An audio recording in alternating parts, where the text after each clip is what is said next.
Pengacara Barada Richard Eliezer mengunjungi kliennya hari Sabtu kemarin untuk melihat kondisi saksi penguak fakta itu. Barada Richard Eliezer sebelumnya telah mengikuti konseling psikologis. Pendampingan rohani ini menjadi persiapan Richard sebelum mengikuti persidangan. Tim pengacara juga menyiapkan sejumlah ahli dan saksi meringankan bagi Richard. Barada Eliezer menjadi tersangka sekaligus penguak fakta yang diputuskan Lembaga Perlindungan Saksi dan Korban. Pengacara berharap status penguak fakta atau justice kolaborator bisa meringankan hukuman Eliezer dalam kasus pembunuhan Yosua. Pengacara Eliezer mengapresiasi perlindungan yang diberikan Lembaga Perlindungan Saksi dan Korban (LPSK). Betul, jadi pengamanannya sangat bagus dari LPSK.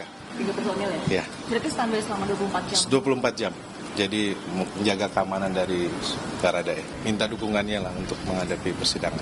Tapi so far kondisinya baik? Kondisinya baik, stabil, baik. Itu aja. Sementara itu, Kompolnas mengapresiasi Polri yang menetapkan istri Verdi Sambo sebagai tersangka pembunuhan Yosua. Namun, Kompolnas juga mendesak Polri segera menggelar sidang etik untuk memecat Irjen Verdi Sambo dari kepolisian.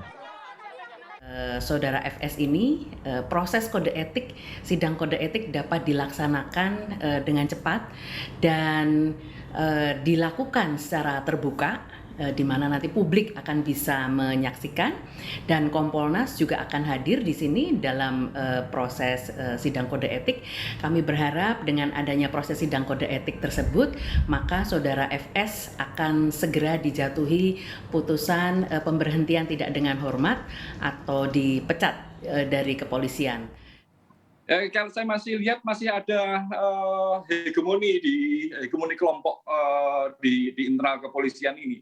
Dominasi kelompok kecil ini sangat berpengaruh sekali. Mereka saling sandra gitu, sehingga Irwasum pun tadi juga masih ragu-ragu untuk kapan melimpahkan 5 orang ini ke penyidikan. Gitu. Tadi menyampaikan bahwa tidak bisa minggu ini tapi minggu depan. Minggu depan itu kapan? Gitu. Jadi masih ada keraguan-raguan untuk menyelesaikan ini. 5 orang itu sangat kecil sekali dari 80 orang yang diperiksa gitu. Dan nama-namanya juga sampai sekarang juga belum terbuka semuanya. Makanya kalau saya melihat bahwa ada upaya untuk melindungi para pelanggar ini, dan ini sebenarnya bukan pelanggaran yang ringan, bukan sekedar pelanggaran etik. Kalau sekedar etik saja ini karena kesalahan prosedural, tapi efeknya kan sangat besar bagi kepolisian. Artinya pertaruhannya pada marwah kepolisian gitu. Hingga kini, 83 anggota Polri melanggar etik dalam kasus pembunuhan Brigadir Yosua. Jumlah ini masih dapat bertambah karena tim khusus Kapolri masih terus berupaya mengungkap kasus ini.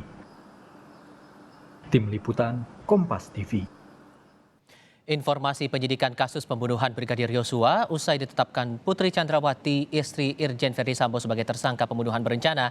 Kita bergabung dengan jurnalis Kompas TV Dipo Nurbahagia dari Gedung Barreskrim Polri Jakarta Selatan. Dipo, kemarin kita ingat dari kuasa hukum Richard Eliezer ini sempat mendatangi Barreskrim untuk bertemu dengan kliennya. Apa saja yang dikatakan pengacara Barada Richard Eliezer kemarin usai mengunjungi kliennya, lalu bagaimana kondisi psikologisnya sekarang? Tentu yang dikatakan oleh pengacara Barada Eliezer, Roni Talapesi, pada saat dirinya selesai mendampingi Barada Eliezer pada hari kemarin di Barreskrim Mabes Polri adalah terkait dengan kondisi terkini dari Barada Eliezer yang dia sebut secara umum baik kondisi fisik maupun mental ini dalam kondisi yang stabil. Tentu kondisi ini juga tidak dapat dilepaskan, Tifal, dari 2 konseling yang sudah disediakan oleh pihak dari Lembaga Perlindungan Saksi dan Korban ataupun LPSK kepada Barada Eliezer. Yang pertama adalah konseling psikologi dan juga konseling kerohaniawan pada hari kemarin yang sudah dilakukan di Barreskrim Mabes Polri.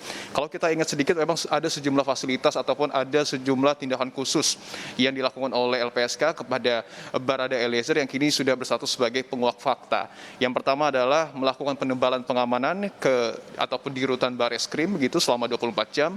Kemudian juga ada pemasangan CCTV portable, suplai logistik, termasuk juga pengecekan steril udara, pemeriksaan rutin dokter kepada Barada Eliezer, dan juga mendatangkan konseling kerohaniawan yang sudah dilakukan pada hari kemarin. Ini adalah aspek-aspek yang kemudian sudah dilakukan oleh LPSK kepada Barada Eliezer untuk betul-betul memaksimalkan kondisi fisik, kondisi mental dari Barada Eliezer ketika nantinya tentu melanjutkan proses hukum. Apalagi kalau kita tahu berkas perkara kini sudah dilimpahkan ke Kejaksaan Agung. Artinya ada sejumlah hal baik dari segi fisik maupun mental yang betul-betul harus disiapkan untuk Barada Eliezer. Terkait dengan temuan CCTV yang cukup vital di Duren 3 yang sudah disampaikan oleh Dirtipidum Bareskrim Mabes Polri, kemudian juga penetapan tersangka Putri Chandrawati, sayangnya memang dari kuasa hukum Barada Eliezer belum ingin membahas lebih dalam terkait dengan hal ini dan menyerahkan seluruh proses penyidikan ini kepada tim penyidik, karena seperti yang tadi juga kami sebutkan sampai dengan saat ini baik tim kuasa hukum maupun Barada Eliezer sedang mempersiapkan kesiapan fisik, mental, termasuk juga strategi dalam nanti menghadapi proses persidangan yang tentu nanti akan ditentukan oleh Kejaksaan Agung. Pihak kuasa hukum juga nanti akan mendatangkan ahli pidana, ahli psikologi, dan juga sejumlah saksi lainnya untuk meringankan hukuman yang akan diterima oleh Barada Eliezer. Kuasa hukum juga berharap bahwa status penguap fakta ini dapat membuat Barada Eliezer diringankan hukumannya pada saat nanti adanya putusan di dalam persidangan. Tifal. Kita ingat juga untuk saat ini sampai setidaknya hari ini itu ada 5 tersangka yang ditetapkan polisi dalam kasus dugaan pembunuhan berencana terhadap Brigadir Yosua ini. Terakhir sudah disampaikan pada hari Jumat lalu istri Irjen Ferdisambo yang ditetapkan sebagai tersangka. Apakah akan berhenti jumlah tersangka ini pada 5 orang ini atau mungkin ada kemungkinan tersangka ini bertambah lagi, Dipo? Kalau kita lihat dari proses hukum yang saat ini tengah dilakukan oleh Bareskrim Mabes Polri, tentu potensinya sangat besar, Tifal. Apalagi kalau kita lihat skenario yang kemudian dibuat oleh Irjen Pol Ferdisambo ini betul-betul melibatkan cukup banyak personil dari Polri. Bahkan kalau kita kutip statement yang sebelumnya sudah disampaikan oleh Komjen Agung Budi Marioto, Irwasum Polri menyebutkan untuk proses pemeriksaan pelanggaran kode etik, pihak dari Inspektorat Khusus sejauh ini sudah melakukan pemeriksaan kepada 83 personil Polri.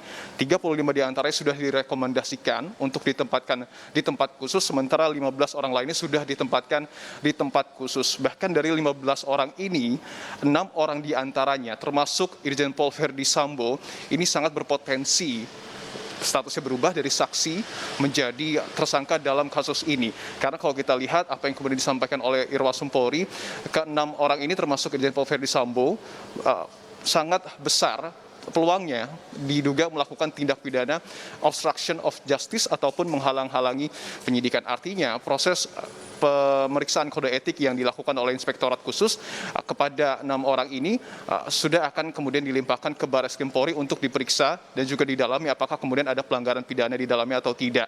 Artinya ini juga membuka peluang penambahan jumlah tersangka terkait dengan kasus pembunuhan kepada Brigadir Yosua. Tidak hanya itu, kalau kita juga mengacu kepada apa yang kemudian disampaikan oleh Direktur Tindak Pidana Cyber Bareskrim Mabes Polri, Brigjen Asep Edi, pihaknya saat ini juga sedang mendalami temuan CCTV yang didapat di kawasan Duren 3 ataupun di rumah dinas dari Irjen Pol Ferdisambo, di mana perkaranya adalah pihak dari Dirtipid Cyber memeriksa pihak-pihak ataupun mendalami perkara menghilangkan, memindahkan serta mentransmisikan elektronik, dalam hal ini adalah CCTV yang tadi kami sebutkan. Ada sejumlah pihak dalam hal ini adalah ada 16 orang yang diperiksa yang dibagi ke dalam 5 klaster. Ada beberapa aspek yang kemudian didalami dan beberapa orang diduga melakukan pemindahan, transmisi dan juga melakukan pengerusakan terhadap CCTV yang kemudian baru ditemukan oleh tim dari Bareskrim Mabes Polri.